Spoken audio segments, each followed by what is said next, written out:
možná mohli slyšet, dámy a pánové, jak zní Ferrari. Vy, co jste uklízeli nákupy dnešních vozů. Tak co? Vás dobrý. Super. 20 Stepánko. Ještě nás tady sundá nějaká dodávka. No, my zvírej dveře. Tak teď se to taky všechno nafotí, jakože vystupujeme z toho auta. Ano, ano.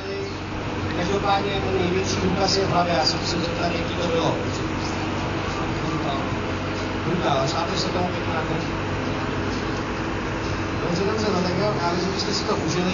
Zkuby tam ještě trošku nějaký vzorek zůstal. Takže je to v pořádku. Motor hučí. Vidíme se na to už krátko.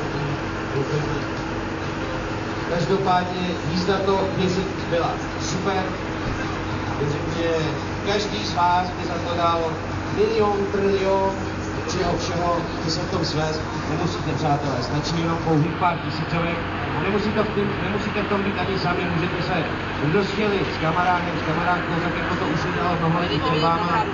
A určitě mnoho lidí po vás to udělá. Zkrátka rozdělí se o náklady a mají tak společný zážitek. Ono i jako spolujezdec v těchto autech se svést je zážitek.